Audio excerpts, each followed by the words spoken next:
ನಮಸ್ಕಾರ.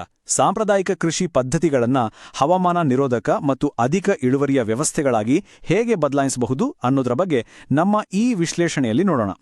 ಕೃಷಿ ಅಂದ್ರೆ ಬರೀ ಮಣ್ಣು ನೀರು ಮಾತ್ರ ಅಲ್ವಾ? ತಂತ್ರಜ್ಞಾನ ಬಳಸಿ ಪ್ರಕೃತಿಯ ಅನಿಶ್ಚಿತತೆಗಳನ್ನು ಹೇಗೆ ಮೆಟ್ಟಿ ನಿಲ್ಬಹುದು ಅಂತ ನಾವಿಲ್ಲಿ ನೇರವಾಗಿ ವಿಷಯಕ್ಕೆ ಬಂದು ತಿಳಿಯೋಣ. ಸರಿ, ಈಗ ಅಸಲಿ ವಿಚಾರಕ್ಕೆ ಬರೋಣ. ಸತತವಾಗಿ ಭಾರಿ ಮಳೆ ಆಗ್ತಿರುವಾಗಲೂ ರೈತರು ದಾಖಲೆ ಇಳುವರಿ ತೆಗೆಯೋದು ಹೇಗೆ? ಇದು ನಿಜಕ್ಕೂ ಒಂದು ದೊಡ್ಡ ಸವಾಲು. ರೇಷ್ಮೆ ಹುಳು ಸಾಕಾಣಿಕೆಯಲ್ಲಿ ವಿಪರೀತ ಮಳೆ ಬಂದು ಒದ್ದೇ ಆದ ಮಲ್ಬರಿ ಎಲೆಗಳನ್ನ ಹುಳುಗಳಿಗೆ ತಿನ್ನಿಸಿದರೆ ಇಡೀ ಬೆಳೆ ನಾಶವಾದಂತೆಯೇ ಲೆಕ್ಕ. ಸಾಂಪ್ರದಾಯಿಕ ಶೆಡ್ಗಳಲ್ಲಿ ಹೊರಗಿನ ತಂಪಾದ ಗಾಳಿ ಮತ್ತು ತೇವಾಂಶ ಹುಳುಗಳ ಮೇಲೆ ವಿನಾಶಕಾಲಿ ಪರಿಣಾಮ ಬೀರುತ್ತೆ.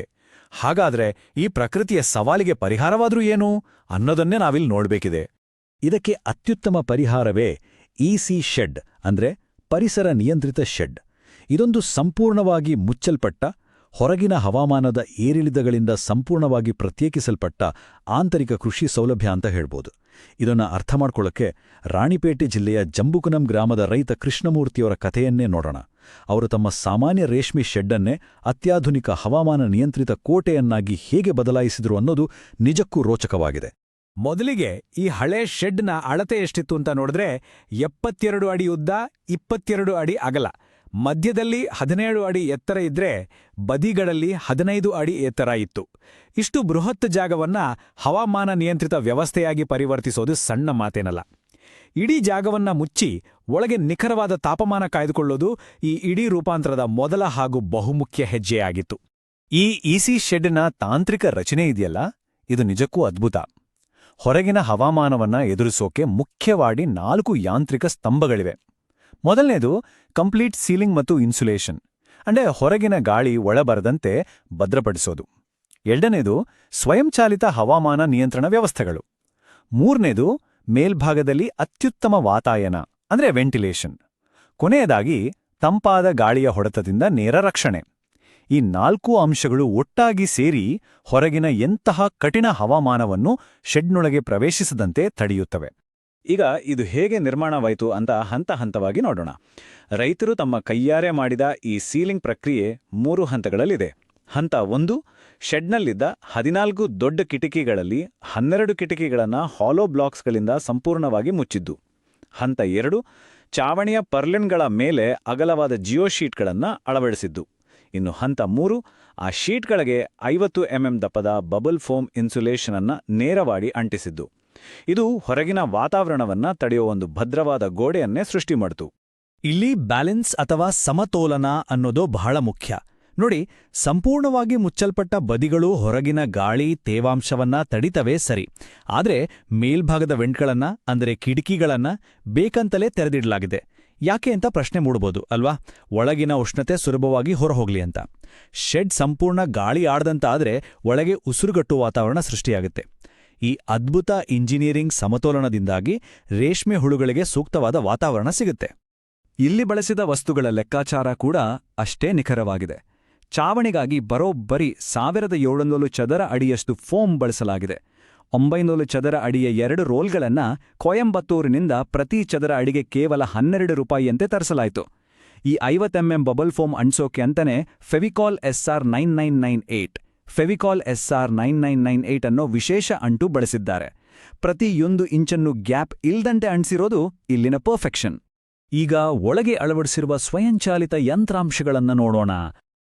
ನಿಖರವಾದ ತಾಪಮಾನ ಕಾಪಾಡಿಕೊಳ್ಳಲು ಒಳಗಿನ ಗಾಳಿ ಹೊರಹಾಕೋಕೆ 54 ಇಂಚಿನ ಒಂದು ಎಕ್ಸಾಸ್ಟ್ ಫ್ಯಾನ್, ತಂಪಾದ ವಾತಾವರಣಕ್ಕಾಗಿ 30ಕ್ಕೆ 60 ಇಂಚಿನ 2 ಕೂಲಿಂಗ್ ಪ್ಯಾಡ್ಗಳು, ಹಾಗೆ ಚಳಿಗಾಲಕ್ಕೆ 3 ಹೀಟರ್ಗಳನ್ನು ಅಳವಡಿಸಲಾಗಿದೆ. ಇವೆಲ್ಲವನ್ನೂ ನಿಯಂತ್ರಿಸೋಕೆ ನಿಖರವಾದ ಫ್ಯಾನ್ ಟೈಮರ್ ಇರೋ ಸೆಂಟ್ರಲ್ ಕಂಟ್ರೋಲರ್ ಇದೆ. ಇದು ಅಕ್ಷರಶಃ ಒಳಗಿನ ವಾತಾವರಣವನ್ನ ತನ್ನ ಕಂಟ್ರೋಲ್ನಲ್ಲಿ ಇಟ್ಕೊಳ್ಳುತ್ತೆ. ಎಲ್ಲೊಂದು ಅಚ್ಚರಿಯ, ಆದರೆ ಅಷ್ಟೇ ನಿರ್ಣಾಯಕವಾದ ವಿಚಾರ ಇದೆ. ಕೂಲಿಂಗ್ ಪ್ಯಾಡ್ಗಳನ್ನೇನೋ ಹಾಕಿದ್ದಾರೆ, ಆದರೆ ಅದರಿಂದ ಬರೋ ತಂಪಾದ ಗಾಳಿ ನೇರವಾಗಿ ಸೂಕ್ಷ್ಮವಾದ ರೇಷ್ಮೆ ಹುಳುಗಳಿಗೆ ತಾಗಿದ್ರೆ ಅಪಾಯ ಖಂಡಿತ. ಇದನ್ನ ತಡೆಯಕ್ಕೆ ಆ ಕೂಲಿಂಗ್ ಪ್ಯಾಡ್ಗಳ ಮೇಲೆ ಒಂದು ಸರಳವಾದ ಬ್ಯಾಫೆಲ್ ಕ್ಲಾತ್ ಅಂದ್ರೆ ಬಟ್ಟೆಯನ್ನ ಮುಚ್ಚಲಾಗಿದೆ. ಎಂಥ ಅದ್ಭುತ ಸರಳ ಪರಿಹಾರ ಅಲ್ವಾ ಇದು? ತಂತ್ರಜ್ಞಾನ ಎಷ್ಟೇ ದೊಡ್ಡದಿದ್ರೂ ಇಂಥ ಸಣ್ಣ ಸಣ್ಣ ಎಚ್ಚರಿಕೆಗಳೇ ಇಡೀ ಬೆಳೆಯನ್ನ ಉಳಿಸೋದು. ಸರಿ, ಇಷ್ಟೆಲ್ಲ ಬೃಹತ್ ಬದಲಾವಣೆ ಮಾಡೋಕೆ ಎಷ್ಟು ಖರ್ಚಾಗಿರ್ಬೋದು? ಬರೋಬ್ಬರಿ 2.5 ಲಕ್ಷ ರೂಪಾಯಿಗಳು. ಹೌದು, ಈ ಹೈಟೆಕ್ ಕೃಷಿ ವ್ಯವಸ್ಥೆಗೆ ಬೇಕಾದ ಒಟ್ಟು ಹೂಡಿಕೆ ಇದು. ಮೇಲ್ನೋಟಕ್ಕೆ ಇದು ದೊಡ್ಡ ಮೊತ್ತ ಅಂತ ಅನ್ನಿಸ್ಬೋದು, ಆದರೆ ನಿರಂತರ ಮಳೆಯಿಂದ ಆಗ್ಬೋದಾದ ಬೆಳೆ ನಷ್ಟವನ್ನ ತಪ್ಪಿಸಿ ದೀರ್ಘಾವಧಿಯಲ್ಲಿ ಇದು ತರುವ ಲಾಭವನ್ನ ಲೆಕ್ಕ ಹಾಕಿದ್ರೆ ಇದು ನಿಜಕ್ಕೂ ಒಂದು ಅತ್ಯುತ್ತಮ ಹೂಡಿಕೆ. ಈ 2.5 ಲಕ್ಷ ರೂಪಾಯಿಗಳು ಎಲ್ಲೆಲ್ಲಿ ಖರ್ಚಾಯಿತು ಅಂತ ವಿಂಗಡಿಸಿ ನೋಡಿದ್ರೆ ಪ್ರಮುಖವಾಗಿ 4 ವಿಭಾಗಗಳಿವೆ. ಇನ್ಸುಲೇಷನ್ಗೆ ಬೇಕಾದ ಬಬಲ್ ಫೋಮ್ ಮತ್ತು ಜಿಯೋ ಶೀಟ್ಗಳು, ಹಾರ್ಡ್ವೇರ್ಗಳಾದ ಎಕ್ಸಾಸ್ಟ್ ಫ್ಯಾನ್, ಕೂಲಿಂಗ್ ಪ್ಯಾಡ್ ಮತ್ತು ಹೀಟರ್ಗಳು, ಇನ್ನು ಸೀಲಿಂಗ್ಗೆ ಬಳಸಿದ ಹಾಲೋ ಬ್ಲಾಕ್ಸ್ ಮತ್ತು ಅಂಟು. ಆದರೆ ಇಲ್ಲಿ ಗಮನಿಸಬೇಕಾದ ಅತಿದೊಡ್ಡ ವಿಷಯ ಅಂದ್ರೆ ರೈತರು ತಾವೇ ಖುದ್ದಾಗಿ ಕೆಲಸ ಮಾಡಿದ್ರಿಂದ, ಅಂದ್ರೆ ತಮ್ಮ ಸ್ವಂತ ಶ್ರಮವನ್ನೇ ಬಂಡವಾಳವಾಗಿ ಹಾಕಿದ್ರಿಂದ ಹೊರಗಿನ ಲೇಬರ್ ಖರ್ಚು ಬಹಳಷ್ಟು ಉಳಿದಿದೆ. ಇಲ್ಲಿ ನಾವು ಗಮನಿಸಲೇಬೇಕಾದ ಅತಿದೊಡ್ಡ ಯಶಸ್ಸು ಅಂದ್ರೆ ರೇಷ್ಮೆ ಹುಳುಗಳಿಗೆ ಒದ್ದೆಯಾದ ಮಲ್ಬರಿ ಎಲೆಗಳನ್ನ ತಿನ್ನಿಸುವ ಅನಿವಾರ್ಯತೆ ಬಂದಾಗಲೂ ಇಲ್ಲಿ ಯಶಸ್ವಿಯಾಗಿ ಬೆಳೆ ತೆಗೆಯಲಾಗಿದೆ. ಸಾಂಪ್ರದಾಯಿಕ ಶೆಡ್ಗಳಲ್ಲಿ ಒದ್ದೆ ಎಲೆ ಕೊಟ್ರೆ ರೋಗ ಬಂದು ಇಡೀ ಬೆಳೆ ನಾಶವಾಗೋದು ಗ್ಯಾರಂಟಿ. ಆದರೆ ಈ ಇಸಿ ಶೆಡ್ ಆ ಅಪಾಯವನ್ನ ಬುಡಸಮೇತ ಕಿತ್ತು ಹಾಕಿ ಸಂಪೂರ್ಣ ವಿಶ್ವಾಸಾರ್ಹತೆಯನ್ನ ತಂದುಕೊಟ್ಟಿದೆ. ಈ ಇಡೀ ಶ್ರಮಕ್ಕೆ ಸಿಕ್ಕ ಪ್ರತಿಫಲ ಎಷ್ಟು ಅಂತ ನೋಡಿದ್ರೆ ಕೇವಲ 80 ಸೆಂಟ್ಸ್ ಭೂಮಿಯಿಂದ ಪಡೆದ ಎಲೆಗಳನ್ನ ಬಳಸಿ 130 DFL ರೇಷ್ಮೆ ಮೊಟ್ಟೆಗಳಿಂದ ದಾಖಲೆಯ 130 ಕಿಲೋಗ್ರಾಂಗಳಷ್ಟು ಅದ್ಭುತ ಇಳುವರಿ ಬಂದಿದೆ. ಅಂದ್ರೆ ಹೊರಗಡೆ ಎಡೆಬಿಡದೆ ಮಳೆ ಸುರಿಯುತ್ತಿದ್ರೂ ಈ ಹವಾಮಾನ ನಿಯಂತ್ರಣ ತಂತ್ರಜ್ಞಾನದಿಂದಾಗಿ ರೈತರು ಇಂತಹ ಅಸಾಧಾರಣ ಯಶಸ್ಸು ಕಂಡಿದ್ದಾರೆ. ಕಠಿಣ ಹವಾಮಾನ ಇನ್ಮುಂದೆ ರೈತರಿಗೆ ಶಾಪವಲ್ಲ ಅನ್ನೋದನ್ನ ಈ ಅಂಕಿಅಂಶ ಸಾಬೀತು ಮಾಡ್ತಿದೆ. ಆದರೆ ಒಂದು ನಿಮಿಷ, ಇಲ್ಲೊಂದು ಗಂಭೀರವಾದ ಎಚ್ಚರಿಕೆ ಕೂಡ ಇದೆ. ಈ ಇಡೀ ವ್ಯವಸ್ಥೆ ಕೃತಕ ಹವಾಮಾನ ನಿಯಂತ್ರಣ ಮತ್ತು ವಿದ್ಯುತ್ ಮೇಲೆ ನಿಂತಿದೆ. ಒಂದು ವೇಳೆ 2 ರಿಂದ 3 ಗಂಟೆಗಳಿಗಿಂತ ಹೆಚ್ಚು ಕಾಲ ಕರೆಂಟ್ ಹೋದ್ರೆ ಮುಗಿತು. ಈ ಇಸಿ ಶೆಡ್ ಒಂದು ದೊಡ್ಡ ವಿಪತ್ತಾಗಿ ಬದಲಾಗುತ್ತೆ. ಸಂಪೂರ್ಣ ಪ್ಯಾಕ್ ಆಗಿರೋ ಈ ಶೆಡ್ನೊಳಗೆ ವಾತಾಯನವಿಲ್ಲದೆ ದಿಢೀರನೆ ತಾಪಮಾನ ಏರಿಕೆಯಾಗಿ ರೇಷ್ಮೆ ಹುಳುಗಳು ಕೆಲವೇ ಗಂಟೆಗಳಲ್ಲಿ ಸಾವನ್ನಪ್ಪಬಹುದು. ತಂತ್ರಜ್ಞಾನ ಎಷ್ಟೇ ಅದ್ಭುತವಾಗಿದ್ರೂ ಈ ರಿಸ್ಕ್ ಬಗ್ಗೆ ಅರಿವಿರಲೇಬೇಕು. ಈ ರಿಸ್ಕ್ ತಪ್ಪಿಸ್ಲೇ ಒಂದು 5 kV ಬ್ಯಾಕಪ್ ಜನರೇಟರ್ ಇರಲೇಬೇಕು. ಇದು ಬರೀ ಆಪ್ಷನ್ ಅಲ್ಲ, ಕಡ್ಡಾಯವಾಗೇ ಬೇಕಿರುವ ಲೈಫ್ ಸೇವರ್.